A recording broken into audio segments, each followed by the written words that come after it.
Bismillahirrahmanirrahim. Assalamualaikum warahmatullahi wabarakatuh. Perkenalkan, kami dari kelompok 4 akan memaparkan makalah psikologi perkembangan anak usia dini yang berjudul Masa TK dan Kepribadian Anak, yang beranggotakan saya Dewi Octavia, Saya Harseli Handayani. yaitu pengertian masa TK anak. Menurut Maria Montessori, anak usia 3-6 tahun adalah anak yang sedang berada dalam periode sensitif atau masa TK, yaitu suatu periode yang dimana suatu fungsi tertentu perlu dirangsang, diarahkan sehingga tidak terlambat perkembangannya.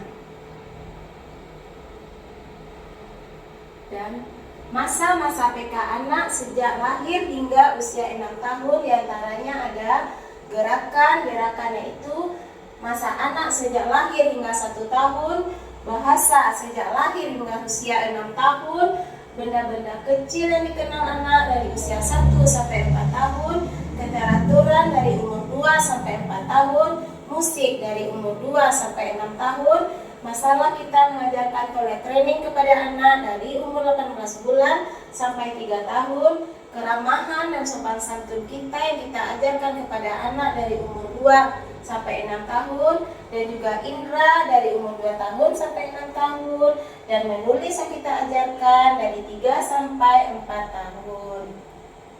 Kepribadian anak. Kepribadian merupakan pola perilaku dan sikap terorganisir yang dapat membuat seorang anak menjadi individu yang unik. Perkembangan kepribadian anak akan terus terjadi seiring bertambahnya usia. Berkembang kepribadian anak bahkan telah dimulai sejak lahir. Menurut Notonegoro, kepribadian itu terdiri dari 8 unsur, yaitu unsur jasmani, unsur cipta, unsur rasa atau emosi, unsur manusia sebagai makhluk sosial, manusia sebagai makhluk bisa berdiri sendiri, dan ada juga unsur karsa atau kemauan atau kehendak, dan unsur manusia sebagai makhluk individu dan manusia sebagai makhluk ciptaan Tuhan.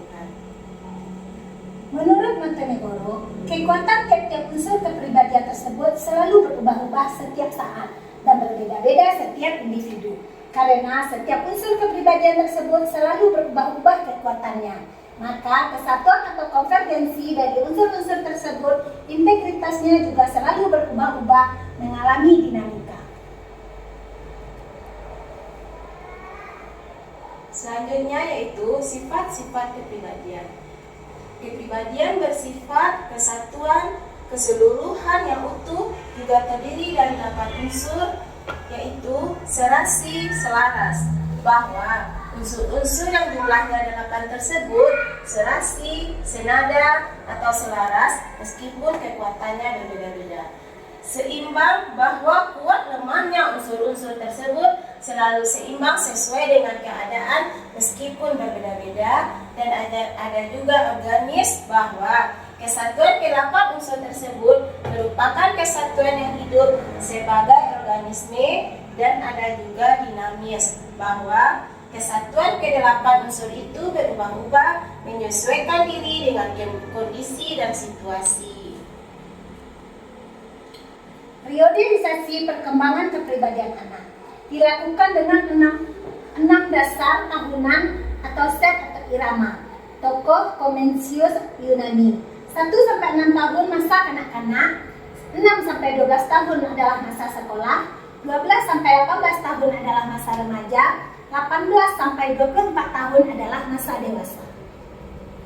Dan cara kedua digunakan dengan dasar 7 tahunan atau sapra irama, yang berarti sapta berarti 7, yaitu dengan dasar 7 tahunan, maka periodisasi perkembangan kepribadian anak sebagai berikut, diantaranya anak usia 0-7 tahun disebut masa kanak-kanak, 7-14 tahun disebut masa anak sekolah, 14-21 tahun disebut masa remaja, dan 21-28 tahun disebut masa dewasanya anak.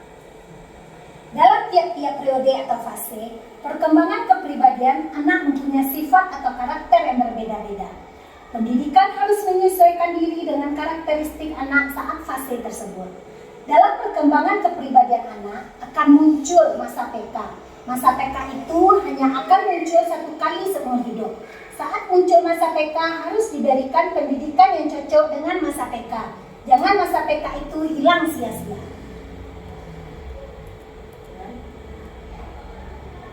Perkembangan kepribadian anak masa kanak-kanak yaitu pada masa bayi atau masa vital dan periode masa anak-anak sekolah umur 7 sampai 13 tahun.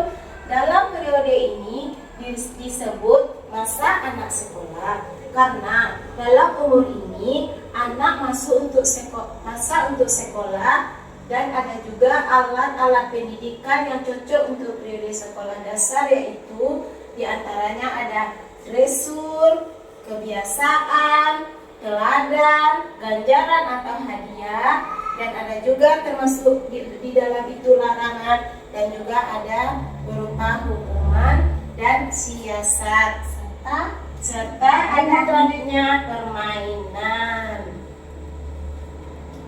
Immanuel akan memberikan gambaran mengenai kepribadian sebagai berikut.